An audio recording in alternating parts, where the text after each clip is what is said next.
Should you rent a car in Punta Cana? I live here, I run a car rental company here, and I'm going to give you the most honest answer you'll find on YouTube, because the truth is, for some of you the answer is no, and I'd rather tell you that in the first 30 seconds than waste your money. Here's the short version. If you booked an all-inclusive resort and your plan is pool, beach, buffet, repeat, you do not need a car, save your money. Tour operators will pick you up at your lobby for excursions, and that car would just sit in the parking lot all week. But if you plan to leave your resort more than twice, if you're staying 5 days or longer, if you're traveling with kids, or if you actually want to see the Dominican Republic and not just one hotel, then renting a car is hands down the best decision you'll make on this trip. Let me show you why, what it really costs, and the one insurance trap that catches almost every tourist at the airport. First, the money. Let's do real math, not brochure math. A taxi from Bavaro to Cap Cana and back costs $50 to $90. One trip. An airport transfer is $30 to $80 each way. An organized excursion runs $60 to $150 per person. Now compare that to a rental. A compact car with all taxes and full insurance included starts at $45 a day. And if you rent for a month, that drops to $25 a day. So a couple that leaves the hotel 3 times during their vacation has already spent more on taxis than a week of rental would cost. And a family of 4, it's not even close. Second, freedom. With a car, Macau Beach is 30 minutes away. Wild beach, surf, fresh fish right on the sand. Juanillo in Cap Cana, 25 minutes. Montaña Redonda with those famous swings over the ocean, an hour and a half. Bayahibe, where the boats leave for Sauna Island, just over an hour. And Santo Domingo, the oldest European city in the Americas, is 2.5 hours down a modern toll highway. None of that exists for you if you're locked in a resort waiting for a shuttle. Now, the part nobody tells you before you land, the insurance trap. You've probably seen those $11 a day deals on the big booking sites. Here's what actually happens. You land, you wait in line at the counter, and they tell you that your credit card insurance is not accepted in the Dominican Republic. The coverage you bought on the booking site, also not accepted.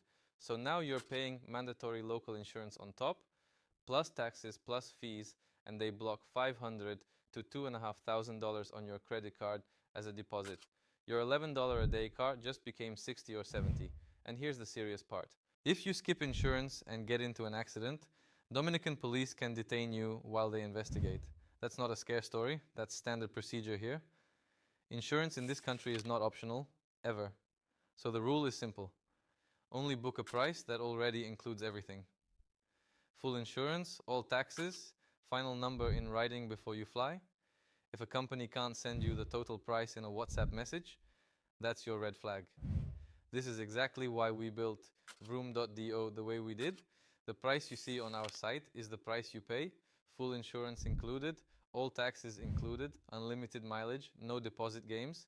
We bring the car directly to your airline's exit at Punta Cana Airport. So you walk out with your bags and your car is right there. No shuttle, no counter, no line, no upsell. And when you fly home, we pick it up at your terminal. Quick word about driving here because I know some of you are nervous. Is it safe? Yes, with eyes open.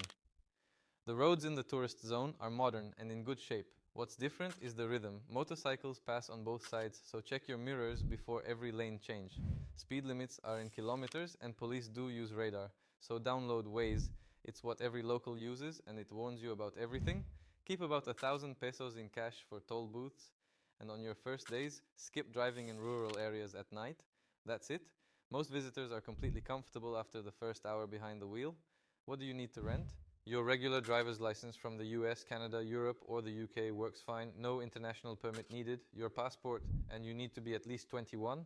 That's the whole list. So let's bring it home. Staying inside and all-inclusive the whole time. Don't rent, seriously. Leaving the resort more than twice. Staying 5 days or more, traveling with family, or living here as a nomad. Rent and book a transparent all-inclusive rate from a local company before you land. You'll save money, you'll skip the airport circus, and you'll see a Dominican Republic that resort guests never see. If this helped, subscribe, because I make honest videos about Punta Cana from someone who actually lives here. The link to Vroom.do and our WhatsApp is in the description, and if you have any question about driving here, drop it in the comments. I answer every single one. See you on the road in Punta Cana.